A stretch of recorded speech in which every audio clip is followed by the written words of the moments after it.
What's up, everybody? Welcome to the Ducross Brothers. We are the Sports Warriors. I'm Tristan Ducross. On my side as well, always my partner in crime, the one and only Sean. Hey, Sean. So here we are, pop-up show, right? Thursday. So a lot has been going on recently in the mixed martial arts. I mean, we got ONE FC and their legendary card. Yeah. We have the official date and timestamp on the Tito Ortiz Alberto Del Rio fight. That is officially announced, and the date is locked in and ready to rock and roll. A little bit of controversy going on right now, whether or not the UFC Fight Night on ESPN card is on, is off. It's all about hearsay at this point for that main event. It's interesting that here we are, days away from the main event card, right, Sean? On ESPN Fight Night. And we're talking about Joanna Jędrzejczyk, whether or not she can make weight or not make weight. And it's literally coming down to the ninth hour that we don't know yet if she's going to make weight or if she's not going to make weight. She reportedly at the beginning of the week said that she wasn't going to make weight. So it's one of those things, I guess everybody's going to wait and see if it happens or if it doesn't happen. If it doesn't happen, you got Paige Van Zandt who spoke out on her social media and said, hey, I'll fight on December 14th. So you've got her lined up. You've got this up in the air. But if this fight doesn't happen, this may be the lowest rated UFC event on ESPN because there's really nothing to this card to begin with. Ain't that the truth? This card went from being one of the unsung heroes card for them on Fight Night. And I don't know. There's a whole lot of questions because Joanna Jędrzejczyk, whether or not that fight happens or not, she did a couple stories on Instagram that says she's perfectly fine, so everyone can stop the fuss, stop crying, stop trying to figure out, spread rumors. Come on, that's what the fight game does, right? We spread rumors about everything. The initial report came out from ESPN. The initial report said the words came from Joanna Jędrzejczyk that she's the one that said she wasn't able to make weight. But yet Joanna says that she never said that. So who's lying? Where did the leak come from then? Right. If it didn't come from her... Where did it come from? Right. That's what I'm curious about. It's got to come from somewhere. From inside the camp, outside the camp. Somebody has to be close to Joanna Jędrzejczyk about whether or not she was going to make weight or not going to make weight. But she told everybody on her Instagram that everybody needs to stop and stop all the rumors and stop the lies, essentially, because she says that the weigh-ins are not till Friday. She still has time to make weight. She looked perfectly fine in her videos on Instagram. So I'm gonna go with Joanna Jędrzejczyk. We'll wait till Friday and see if she makes weigh-ins and what happens. Michelle Waterson still under the pressure that she's still going to fight JJ. So, and when you look at the preparation that you see from Waterson going into this fight on social media, she's approaching this as if this is going to go down to the wire. That whether the fight happens or not, she is going to be ready for this fight at all costs. It's a big fight for Waterson to get. And it's a big fight for JJ, considering the fact that she moved up to 125. She lost to Valentina Shevchenko. Many people thought that she moved up into weight and she put on too much muscle.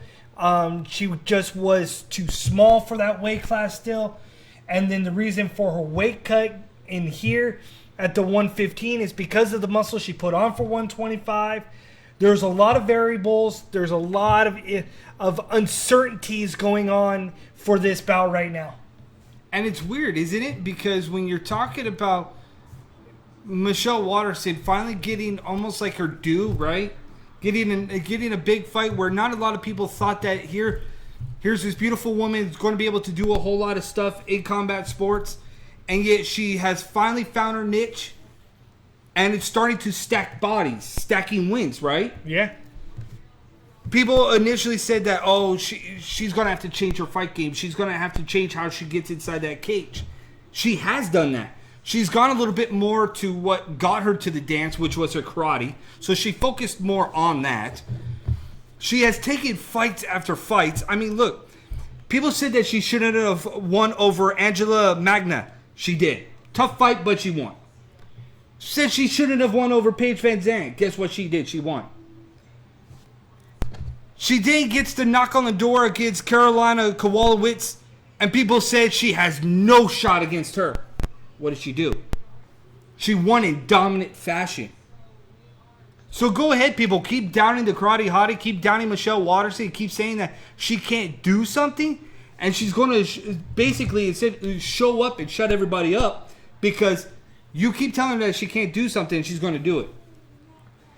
It's also getting to the point that when you tell somebody that they can't do it, but yet they still do it, we seem to see the ultimate gatekeepers in the UFC. And the latest one is Cub Swanson. Cub Swanson. Isn't that true? Cub Swanson is our age, basically, 35 years of age, been around for seemingly over a decade now, has hit the crossroads. He isn't what he once was. And then you look at this one, and he's fighting a Gracie.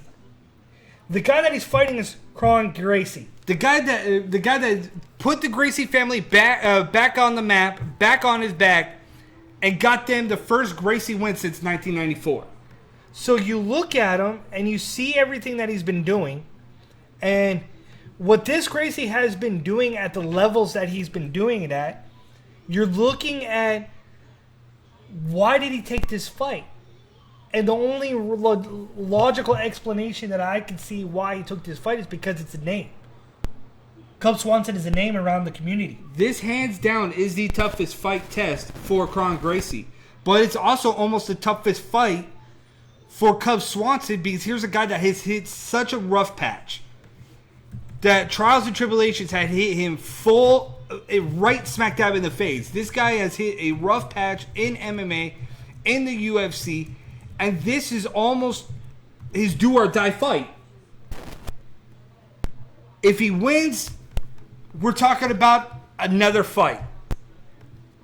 He loses, we might be talking about retirement. And you would think that he's got to be looking at retirement after this fight if he loses because he's lost the last 4 straight, 2 via submissions, which is ironic about who he's fighting. 2 out of the 4 submissions. 2 have only gone the distance. So either A, he's going to get finished, or B, the end result is going to be what everybody thinks it's going to be. He can either grind it out and hope that it goes to decision, or everybody knows it's going to end with a submission. Cub Swanson versus Kron Gracie is a tale of 2 sides. Heads, tails. Coin flip. Why? Because Cub Swanson's only option to secure the win is if he keeps this fight standing. Because he has the power and he has the puncher's chance. Kron, if I'm Kron, I'm Gracie, I know where my bags of tricks are. I know exactly where I want this fight to go. And I want this fight down to the ground. I want to be nasty, dirty, and I want to go for that sub. Right? That is what Gracie, that's his only game plan. If I'm Gracie, the thought process of Cub and him standing and going out on their shield ain't going to happen. Gracie should be able to get the win over a battle-tested, gritty veteran. Easily. And see, that's the thing about this fight card is that that's about it. You get an honorable mention about Mackenzie Dern returns from her pregnancy. Okay, but my question is, can she make weight? I was going to say that too. Like, every single time I hear Mackenzie Dern, I think this girl could be the next superstar for the UFC. I think that she has the world of talent for all the accolades this girl has. I'm left underwhelmed. I am left kind of in the weird realm that, I'm caught in the in-between with Mackenzie Dern.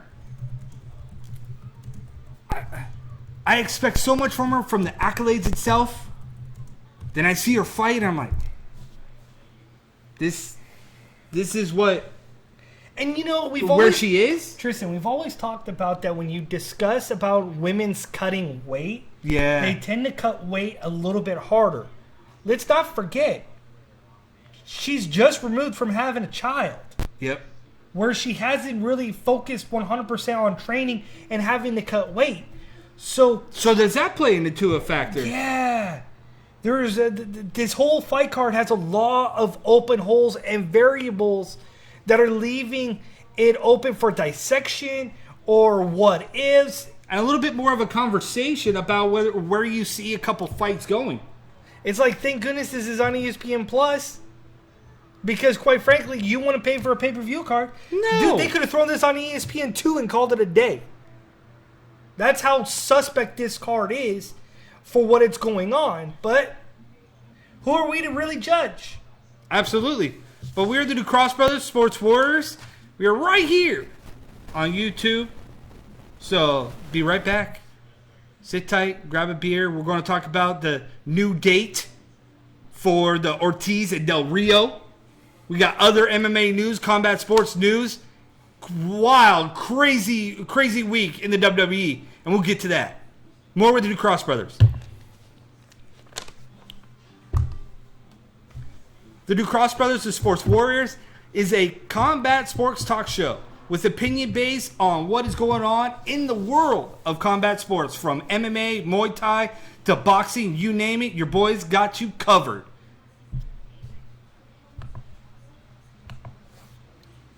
Fightbook MMA, your number one MMA community for everything combat sports related. You want to talk combat sports with an amazing community? Head over to Fightbook MMA on Facebook.com.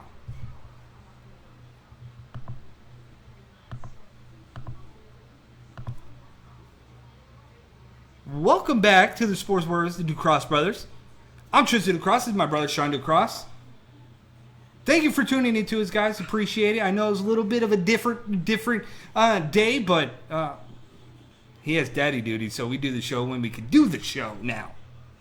So and we'll probably get back to doing Wednesdays more consistently because I go back to work full time in another week and a half. Yeah, but go ahead. Give us a subscribe right here on YouTube. Hit that bell. Hit that bell icon. And support the brothers as we continue to give you what you want and a new version of Combat Sports Talk right here for your viewing pleasure. In the meantime, Sean, do you want to talk about Tito Ortiz and Del Rio, or do you want to talk about the history that is literally on the horizon? No, let's leave that for towards the end. Okay. Let's talk about the fact that ONE FC has their next show, and it's called Century. And there is a tie-in of why they call it the Century, because they've hit the century mark of 100 shows they've done. Probably when many people thought that ONE wasn't going to be around too long. They've hit 100. That is fantastic. And this show is stacked. When I saw ONE FC Century, and I'm like, dude, they hit 100 shows. I'm like, that's pretty cool. That's pretty impressive. Right? When you're talking about for years, all you spoke about was about the UFC, about Bellator. At one point, it was Strikeforce. And those were pretty much the names that you were synonymous with the combat sports world. That's what you spoke about. Now you can talk about KSW. Now you can talk about ONE FC. Kind of like what's going on in the wrestling world is the fact that there's options now. And ONE FC is that viable option. And for them to hit 100 mark, to hit the century mark, to then all of a sudden drop a bombshell, essentially that it is a 2-day affair. Part 1, Part 2, TNT to Bleacher Report. That in itself is something that hasn't been done in a long time. 7 world championships, I do believe, is on the line for Part 1 and Part 2. Well, the interesting thing is that on Part 1, you have the return of Angela Lee versus, I'm just going to say her last name because it's easier for me to pronounce, Young. And the interesting thing about this fight against Lee and Young is the fact that Angela Lee moved up in weight and tried to take Young's title, and Young put her down with a body shot and subsequently strikes, which made Angela Lee go back and do a little bit of soul searching. Could she compete at the 125 level? Was she too small? What happened? Young did the unthinkable that many people thought that Lee was not beatable.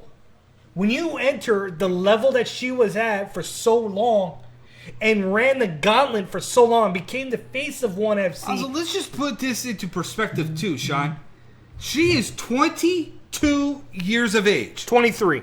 23 years of age. 23, 9-0, already a world champ, already tried to take another title, but then you've got this girl that she ran into that was a buzzsaw, and Young, who's dropping down to atomweight. So you know what?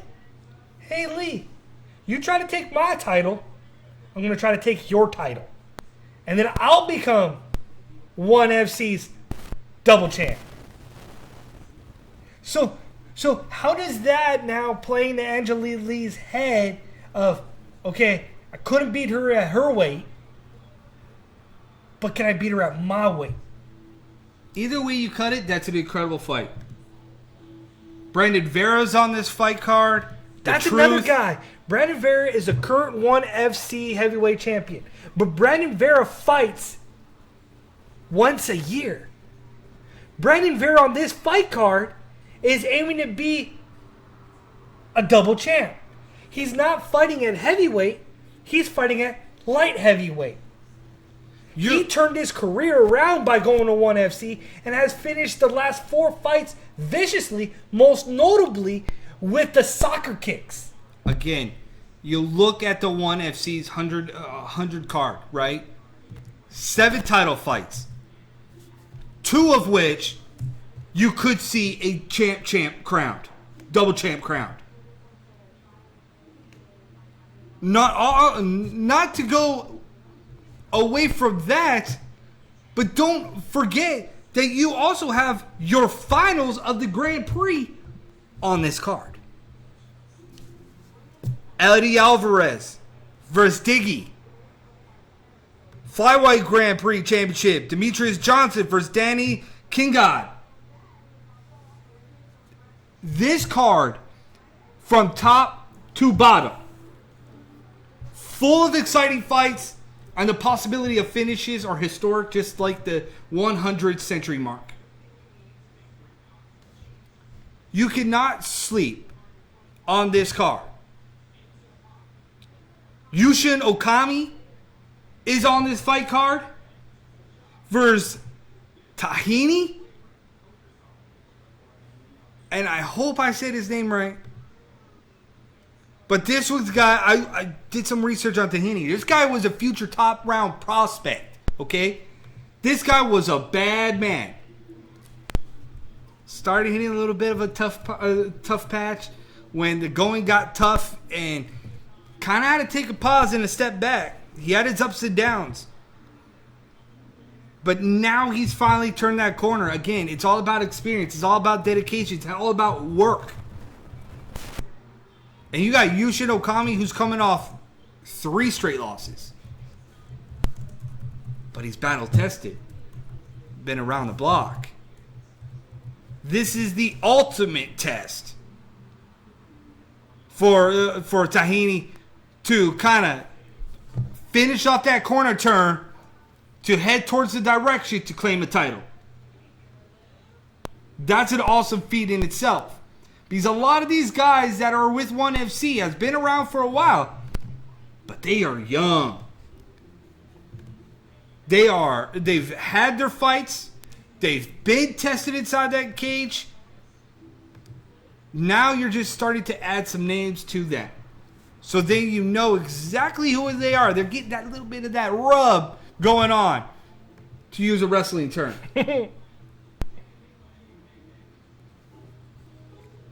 That's one thing I like about ONE FC. You're getting these guys that are star players that you know, as a casual fan, you know, that are facing guys that you may not know. Like AEW. Exactly. It's weird that we are in this environment now, and I always kept telling you, one time, that at some point, at some time, we will be talking about wrestling and combat sports and how awfully similar and close they are into what we were talking about, regardless of the athletes themselves or the options that are coming. Because if you are a combat sports fan, there are other options out there. And that's the thing. Just like in wrestling, there are other options out there. And in MMA, in combat sports, there are other options. It's like that in amateur MMA now. It's like that in pro MMA. There are so many options now that if you really wanted to take a left turn or a right turn, there's going to be a path there and there's going to be a path there. It's which one do you think is right for you? So ONE FC, make no mistake about it. Yushin Okami, Tahani. World Grand Prix Lightweight Championship. Eddie Alvarez versus Diggy. Lightweight Championship, Grand Prix Championship. Demetrius Johnson versus Danny. Angela Lee versus Young. Then you also have Brandon Vera. So many fights on this card. If you're not able to watch it live, then you should DVR it because it's on TNT. You don't want to sleep on that because I think that's the biggest card right now in combat sports, right? Am I wrong? Pretty close to it, I think. I think like this is the one that's going to take a lot of people's attention. Outside of what was issued over the weekend about Ryzen versus Bellator. Yes, it is Ryzen versus Bellator. I like that too, don't you? Fedor versus Rampage, come on. But except for that's not Ryzen versus Bellator. That's Bellator versus Bellator. Yeah. But it's on the Ryzen versus Bellator card because Bellator will have 3 Bellator fighters that will seemingly compete against 3 Ryzen fighters December 29th. That was the fight card that our boy Lorenz Larkin had spoke to us about after Bellator on 229 about wanted to be on that card. Yeah, where he dropped the truth bomb that he didn't want Roy McDonald or Lima. He wanted to go to Japan. He wanted to do the New Year's show and represent USA against Ryzen. And here you go. You had the announcement broken on our show, broken on an interview. If you haven't seen, head over to our YouTube channel right here. Click the subscribe, the bell icon. You can get all notifications for anything new that we do drop. We'll be right here. And just check out the Lorenz Larkin interview with your boys, the Sports Warriors, Sean and Tristan, where he dropped the bombshell that's what he wanted. So if Scott Coker's listening, get him on the card. Show him where the money's at. Right. He deserves it. But that was a unique one because people thought that the banner was fake. So many people were like, "Oh, that looks like a fan-made banner," but it wasn't. That was the poster that was released by Bellator. Quite interesting, if you ask me. But it was funny because there were so many talks. It reminds me a little bit of old school the way that was made. But there was so much rumblings that Scott Coker came out and said that he was going to fix Fedor's fights on his going out party. That doesn't seem like that's a fixed fight.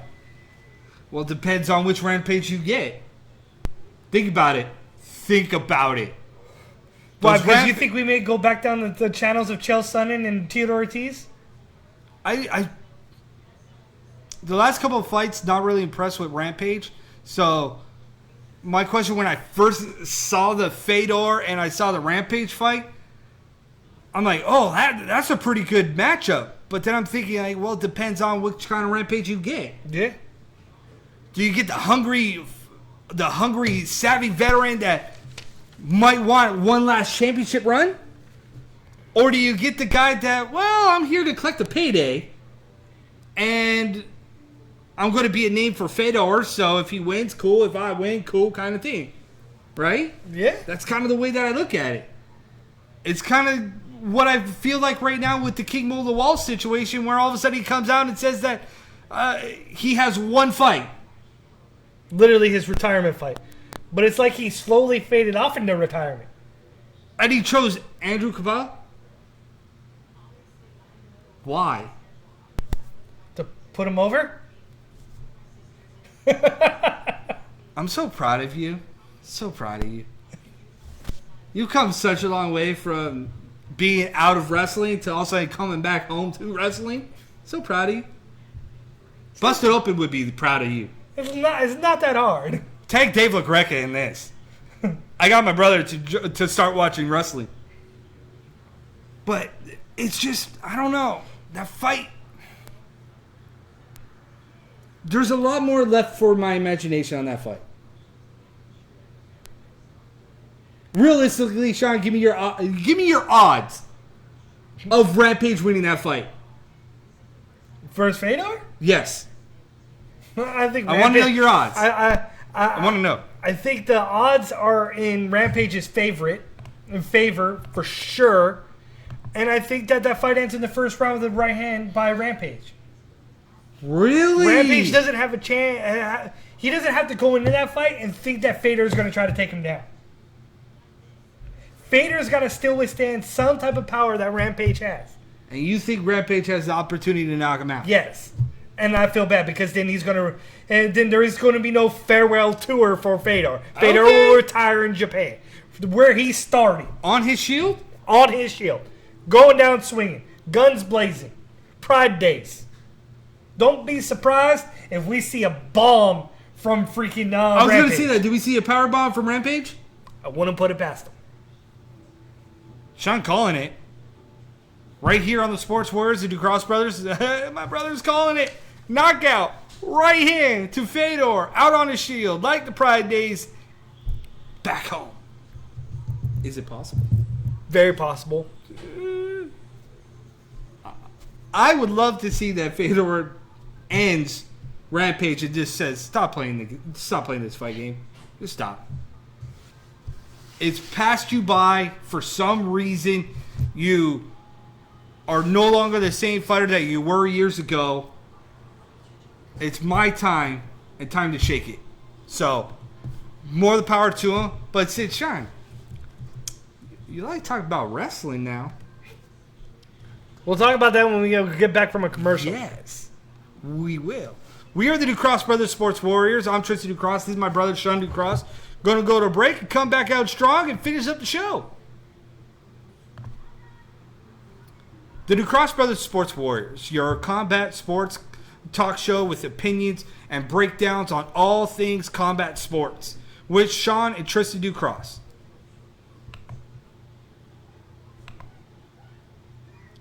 Fight Book MMA, your #1 MMA community on Facebook.com. You want to talk to with some amazing fight fans? Head over to Fight Book MMA on Facebook.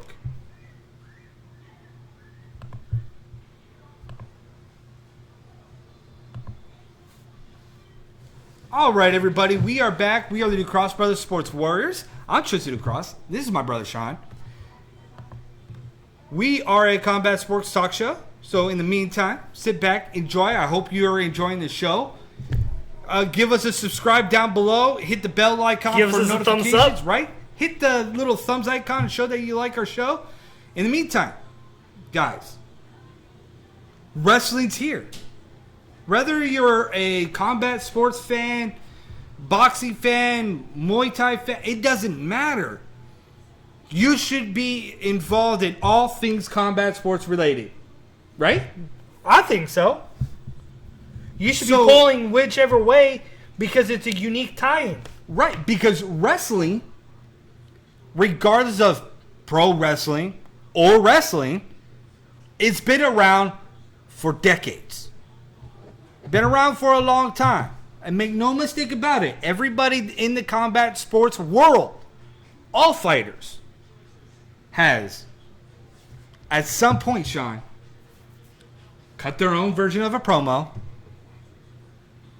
To be the man, you must beat the man. That comes from pro wrestling.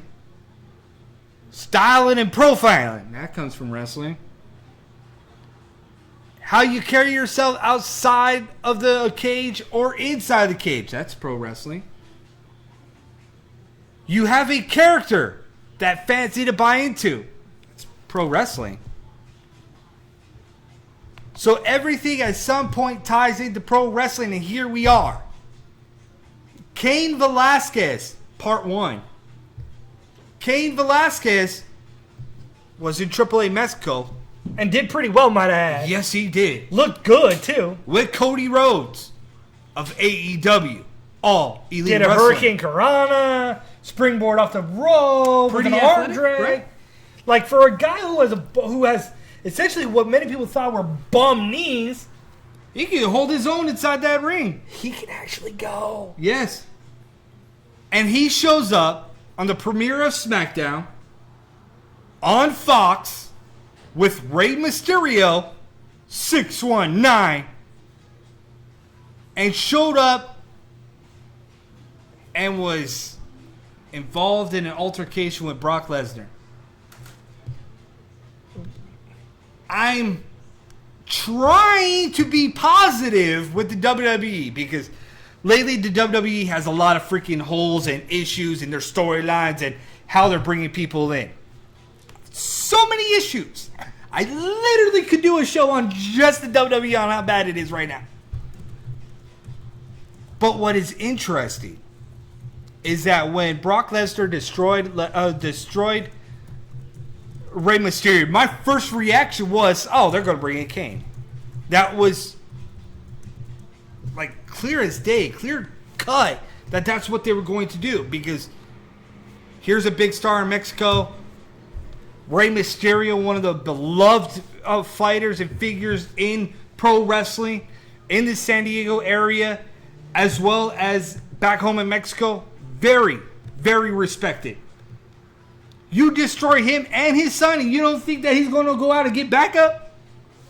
Like, there's only one guy that you could go out and get back up. That was Kane. But what's interesting is that Kane and Brock Lesnar last fought 10 years ago. Why was Brock scared of Cain Velasquez? Because Cain Velasquez was the one that took his title away from him in the UFC.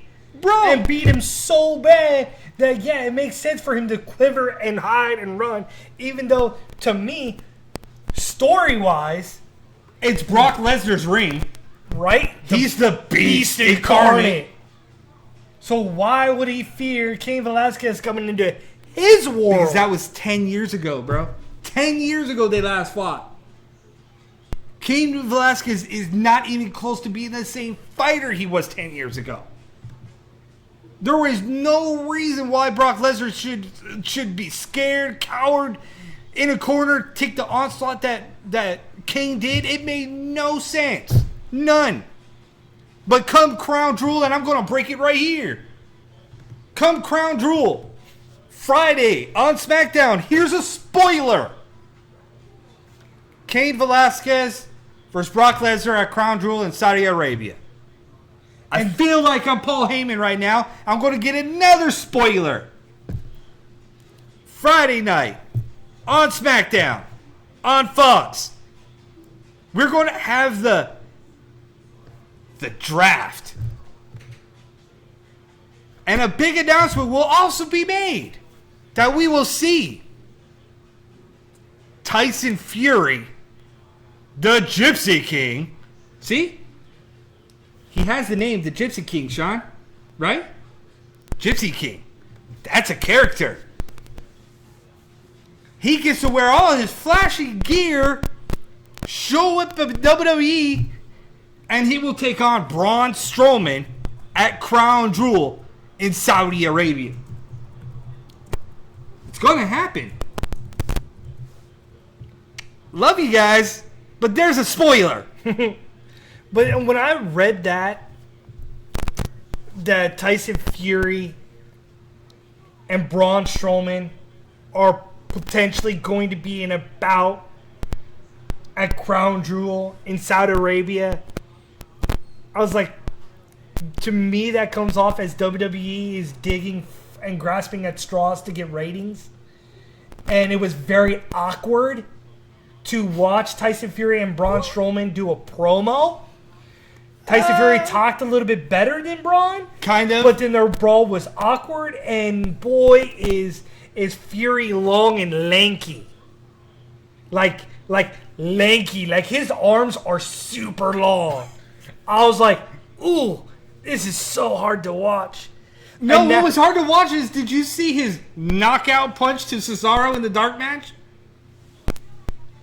I was like, Cesaro's trying to calm this big guy down, like relax, chill out, and he throws like what looks to be a left to the body, and then a right hook to the face, and I swear, I kid you not even close to hitting Cesaro.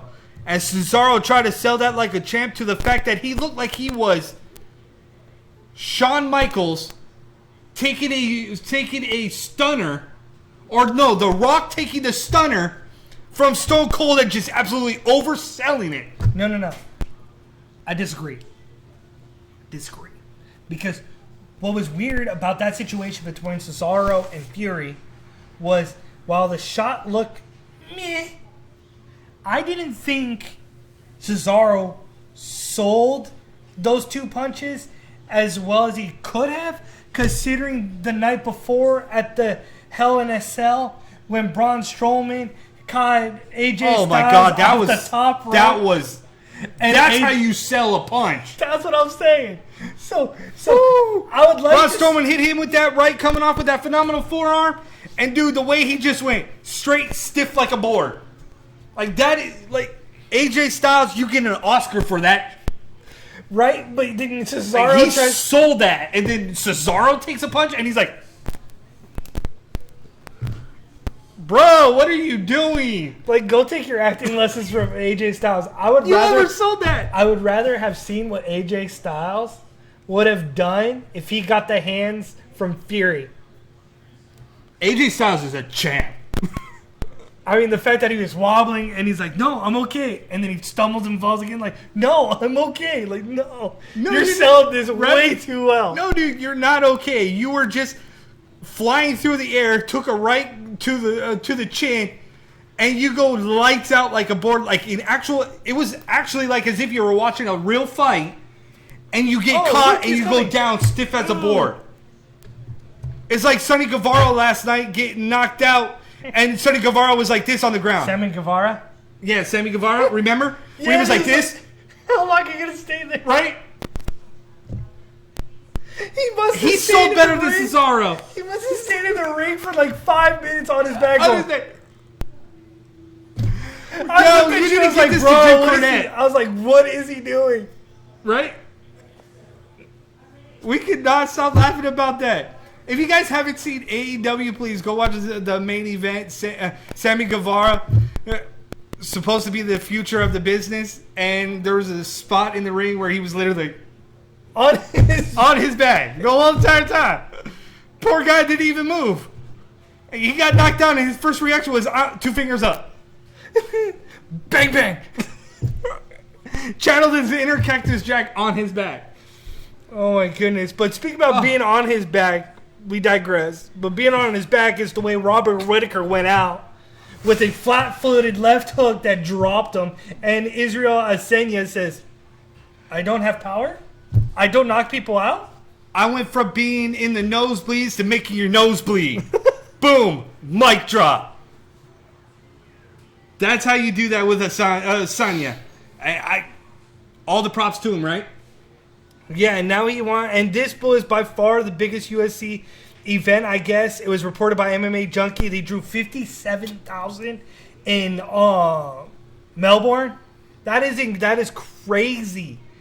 And the fact that you've got a guy that has a lot of charisma and that is talking mad junk to John Jones and not afraid to go away from it, and at least it's not cringeworthy like when you try to listen to DC versus John Jones. So this is John Jones versus Adesanya. So my thinking with Israel, right, Sean, is that for a while, like his 15 seconds of fame, I'm thinking like this guy has been around, done stuff that a lot of people thought that he couldn't do. Here he is, knocking people out, taking their souls.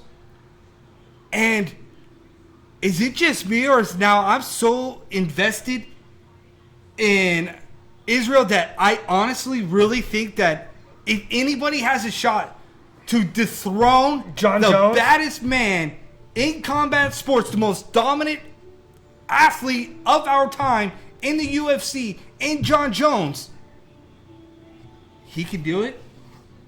Am I really starting to get to that point where I'm starting to believe the hype that is known as a style bender, that he could do it? Style bender. One of the best nicknames ever. Because he can literally adapt to anybody's style and show he makes them it their own. And what a great fighter he really is. Yeah. The fact that you've got a guy that can garner in attention from North America, Africa, New Zealand, Australia, wherever it may be, for a guy to be captivative for all those areas, you got a big money draw. The fact that he can move up in a way and put on more weight, more muscle, and take on a guy like John Jones, we're talking about paydays. You're talking about the BMF title that is coming. Yes, we know our buddies from Fight Book don't like it. But I do. And it's for moments like this. Because of the fact that you can alter the thought process of what a champion is or shouldn't be. Because of the fact that forget about having double champs, because double champs don't defend their titles well enough. That is very true. So you get a BMF title. Yeah, you know what? I'll get that BMF title, yes. and I will defend it. Granted, it's a gimmick title. It is, but I will defend it in weight classes when there is no essential weight. And when you want to have a catch weight, that's where this awesome title comes into play. Wouldn't it be cool that if you start defending the BMF title, even though that they say this is a one-off, right? Even though, let's just talk about... It can't be a one-off. No, hear me out. Let's talk about hypothetical situations. Because I know our boys at One Up MMA, Fight Book MMA, everybody that tunes into us knows damn well that we are fully against these stupid interim heavyweight titles. Yeah. Right? So if we get rid of all these interim titles, right? Get rid of them all. You want to be a champ, you either fight for the real title, no interims, or stay relevant and go after a title like a BMF title. Go after a title. How about you have an open weight title, so that if these fighters that claim now you're trying to channel Pride Days. I'm just saying, hear me out, because you have issues that you've had with Kobe Covington and Kamaru Usman, right? Yeah.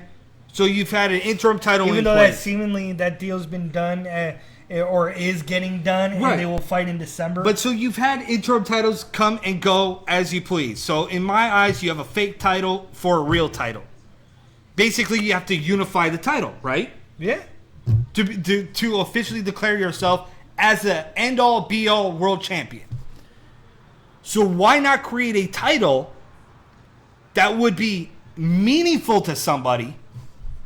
Might not necessarily be the BMF title, but create a title that would mean something, so that, okay, you no longer have that interim title, you are X, Y, and Z champion. And if somebody in this weight class or this weight class cannot fight, you are the man that gets that title shot. So it eliminates that interim title, because you now will have a champion And I get that behind can that. take on a champion to become that. But then that title that he had is gone, and it's up for grabs for the next. You know what's interesting is that Dana White was adamant for years. Oh, we're not going to have women in the UFC. There's women in the UFC. Right. Oh, we're not going to have a 145 division, women division. And then 145 one division is there. Oh, we're not going to have any extra added weight classes, no matter what the commission wants. But if you're not going to do that, then why not do this No, belt wait, thing that I'm wait. talking about? Wait. We're not going to have those extra added weight classes Right. that the commissions want. But we're staring down the pipe Staring down the barrel. of a BMF title that has no weight class identified to it. And has no real meaning or backing behind it between these two fighters are probably the two baddest guys that are on the planet right now in their respective divisions. See, and even one up MMA said maybe you do the BMF title cleaning up certain ranks in certain divisions. See, exactly. There's so many avenues that you could take this title if you really think about this title and the possibility. Just the eliminate BMF title the BMF. is retarded. The name of it. Yes, absolutely, 100%. But if you take away the initials of the BMF title, take it away. If we renamed it something else, wouldn't it be 10 times better? Yeah. Because then one of these two fighters are declared a world champion, a champion that means something, and then he could be like, all right, I want the 170, or I want the 180, 185 pound champion. Well, shoot, okay, go for it. You're a champion. You claim it. I'm good with that. That, to me, says so much more than the BMF title. See, and the thing, too, is like it's being mentioned in our chat room right now is the fact that Israel's walkout was ridiculous. Oh, I love that. I thought it was cool. I thought it was entertaining. It was kind of part haka and part, like, breakdown dancing. And, like, it was different. See, to me, I liked it for multiple layers, okay? One, either A, like it was said. Talk about layers? Yes. There was layers to that entrance? There was layers, because when you look at the entrance, okay, with how dramatic it was. It was dramatic. One of two things needed to happen. Either he needed to win in a highlight reel fashion, or B, he needed to get knocked out in a highlight reel fashion. He at least went out on the ladder and won in a highlight fashion. So if you're going to do something that crazy, you best come prepared. I'm okay with it. I don't know why or where he started the whole cartwheel thing, but we'll go with it. Again, we're talking about combat sports. Regardless of what people like or dislike, the reality of it is this. It is entertainment, folks. I'm sorry to say. Is it along the lines like sports entertainment, like the WWE? Probably not. What it is that it's starting to try to garner attention because it's vastly losing steam. And why I say that is because the ratings of the premiere of AEW dominated what UFC has done in ratings in a very long time. So again, the scales are starting to tip.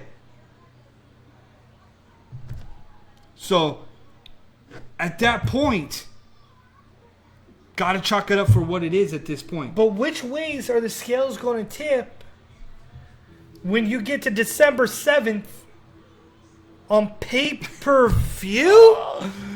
Alberto Del Rio versus Tito Ortiz has been confirmed. Did anybody see that face-off that they did where Tito Ortiz is rocking the UFC title and Alberto Del Rio is rocking the old-school spinning title for the WWE? Again, the parallels are there, folks. The idea of what your old combat sports MMA view was, it's now slowly drifting away. Why? Because I think they understand the mainstream media wants to see this, believes in this.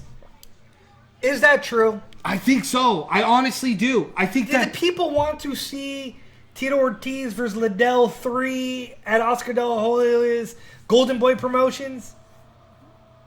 Kind of ish. Results were hell no.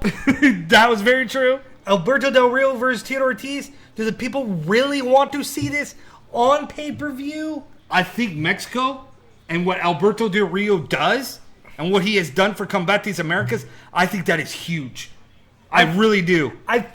Tito Ortiz is going to say that he sold this pay-per-view, but I think it's going to be Alberto Del Rio that's going to sell this pay-per-view. Hands down. Because of his culture. Yes, hands down. Hands down. Like, I've seen this guy go from obscurity to something and to where he's at right now, this pay-per-view, I think, means so much more to Alberto Del Rio than it does Tito Ortiz. Here's a little bit of credibility for Alberto Del Rio. People think that he has never fought in his life. He has. He was a wrestler. Yes. Who was on the Mexican Olympic team. Very true. That was set to go to the Olympics. And he was unable to do that. But he was an Olympic, I kind of guess you say Olympic wrestler. But he was also an MMA fighter too. He was 9-5 as a MMA fighter. 2010 was his last MMA fight. Granted, on his resume, the only guy that of value was on his resume is Mirko Cro Cop. Yeah. Who kicked his head off. So, he's been around the fight game. He knows his fighters. He trains in jiu-jitsu like and a MMA. mad dog. Like this guy. The guy has won a gold medal at the Pan Am American Games. So, he has some credibility. You're looking at Tito Ortiz, who has been injured, been hurt, been in suspect staged fights before.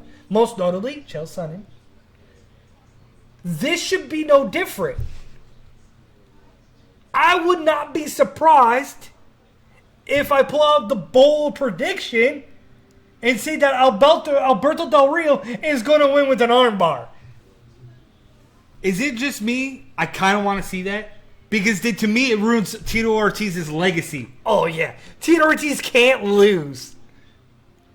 Tito Ortiz goes into this fight caught in a rock in a hard place with the pendulum swinging back and smashing him against a rock because he loses? That's bad on his record. Totally bad. And yes, he did get popped for PEDs or some type of supplement thing. Who, Alberto Del Rio? Yeah, yes. in the WWE. Yes, several absolutely. times. Also been accused for beating people, beating up his girlfriend and such. Yeah, his character's been called into question. No doubt. No doubt. But yeah, he's the president and the face of Combate Americas. Yes. And McLaren of Combate Americas has made it perfectly clear that he wants to kind of transition Combate Americas into a little bit more of entertainment MMA. Ooh, don't say that. Don't say that to our boy Roberto. Ooh, I'm just seeing that Roberto's probably fuming with that comment. He doesn't want to see Combate Americas go entertainment value. You probably just made him have a little bit of a heart attack. Had a little bit of a heart palpitation.